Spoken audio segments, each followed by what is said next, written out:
মুঠোয় মুঠোয় চুল উঠে যাচ্ছে। চুল আঁচড়াতে গেলেই চিরুনিতে একগুচ্ছ চুল। গোসল শেষে ড্রেন ভর্তি চুল। বালিশে, কাপড়ে, ঘরের মেঝেতে যেদিকেই তাকান শুধু চুল আর চুল। আপনিও কি এই সমস্যায় ভুগছেন? তাহলে আজকের ভিডিওটি শেষ পর্যন্ত অবশ্যই দেখুন, কারণ আজ আমি দেখাবো এমন একটি প্রাকৃতিক উপাদান যা বহু বছর ধরে চুলের যত্নে ব্যবহার হয়ে আসছে। সেটি হলো মেথি। তবে শুধু লাগালেই হবে না, কিভাবে ব্যবহার করবেন, কতক্ষণ রাখবেন এবং কারা ব্যবহার করবেন না সবকিছু জানাবো এই ভিডিওতে। মেথি কেন চুলের জন্য জনপ্রিয়? বন্ধুরা, হাজার হাজার বছর ধরে আয়ুর্বেদিক চিকিৎসা ও প্রাকৃতিক সৌন্দর্য চর্চায় মেথি একটি পরিচিত নাম। ছোট্ট এই হলুদাভ বীজটির ভেতরে লুকিয়ে রয়েছে এমন কিছু পুষ্টি উপাদান যা শুধু শরীরের জন্যই নয়, চুল ও মাথার ত্বকের যত্নেও গুরুত্বপূর্ণ ভূমিকা রাখে। মেথিতে রয়েছে উচ্চমাত্রার প্রোটিন, যা চুলের মূল গঠনকারী উপাদান কেরাটিন তৈরিতে শরীরকে সহায়তা করে। এছাড়া এতে আছে iron, magnesium, zinc, phosphorus, potassium, fibre, vitamin বি6, ফোলেট এবং বিভিন্ন ধরনের অ্যান্টিঅক্সিডেন্ট। এতেই শেষ নয়, মেথিতে পাওয়া যায় স্যাপোনিন, ফ্ল্যাভোনয়েড, পলিফেনল এবং গ্যালাক্টোম্যানানের মতো প্রাকৃতিক উদ্ভিজ্জ যৌগ, যেগুলো মাথার ত্বকের যত্নে সহায়ক। অনেকেই নিয়মিত মেথির পেস্ট বা মেথির পানি ব্যবহার করেন, কারণ এটি মাথার ত্বক পরিষ্কার রাখতে সাহায্য করে, অতিরিক্ত শুষ্কতা কমিয়ে মাথার ত্বকে প্রাকৃতিক আর্দ্রতা বজায় রাখতে সহায়তা করে, খুশকির সমস্যা কমাতে সাহায্য করে, চুলকে আরও নরম, মসৃণ ও উজ্জ্বল দেখাতে সহায়তা করে, দুর্বল ও ভেঙে যাওয়া চুলের যত্নে উপকারী, চুলের গোড়া সুস্থ রাখতে সহায়ক। এখন চলুন জেনে নেওয়া যাক কিভাবে মেথির একটি সহজ কিন্তু কার্যকর হেয়ার প্যাক তৈরি করবেন। প্রথমে 2 থেকে 3 টেবিল চামচ ভালো মানের মেথি বীজ নিন।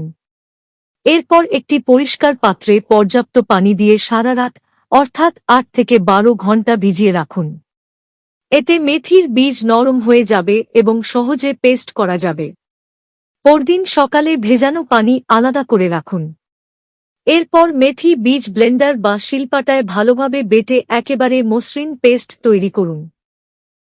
আপনি চাইলে এই পেস্টের সঙ্গে 1 চামচ টাটকা অ্যালোভেরা জেল অথবা 1 চামচ টক দই মিশিয়ে নিতে পারেন।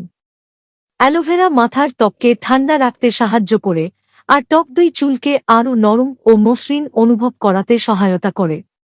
অনেকেই মেথি ব্যবহার করেন, কিন্তু সঠিক নিয়ম না জানার কারণে কাঙ্ক্ষিত ফল পান না। প্রথমে চুল ভালোভাবে আঁচড়ে নিন। এরপর চুলকে কয়েকটি ভাগে ভাগ করুন। আঙুল বা ব্রাশের সাহায্যে মেথির পেস্ট ধীরে ধীরে পুরো মাথার ত্বকে লাগান। শুধু চুলের উপর নয়, বিশেষ করে চুলের গোড়ায় লাগানো বেশি গুরুত্বপূর্ণ। এরপর বাকি পেস্ট পুরো চুলে লাগিয়ে দিন। এখন একটি শাওয়ার ক্যাপ বা পাতলা কাপড় দিয়ে চুল ঢেকে রাখুন।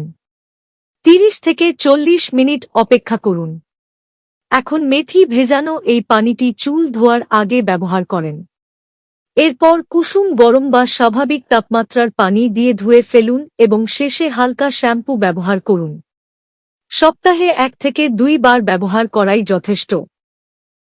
মনে রাখবেন, যেকোনো প্রাকৃতিক উপাদানের মতোই মেথির ক্ষেত্রেও ধৈর্য জরুরি।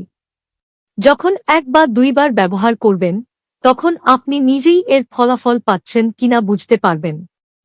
এভাবে নিয়ম মেনে ব্যবহার করুন। ইনশাআল্লাহ চুল পড়া একদম বন্ধ হয়ে যাবে। তো বন্ধুরা, আজকের ভিডিওটি যদি আপনার ভালো লেগে থাকে, তাহলে অবশ্যই একটি লাইক দিয়ে আমাদের পরিশ্রমকে সার্থক করুন। আর যদি আপনার পরিবারে, বন্ধুদের মধ্যে বা পরিচিত কারো চুল পড়ার সমস্যা থাকে, তাহলে ভিডিওটি তাদের সঙ্গে শেয়ার করুন। আপনি যদি আগে কখনো মেথি ব্যবহার করে থাকেন, তাহলে কমেন্টে অবশ্যই আপনার অভিজ্ঞতা লিখে জানান। আপনার একটি কমেন্ট অনেকের জন্য উপকারী হতে পারে। আর এ ধরনের স্বাস্থ্য বিষয়ক তথ্যবহুল ভিডিও নিয়মিত পেতে এখনই আমাদের চ্যানেলটি সাবস্ক্রাইব করুন। ধন্যবাদ।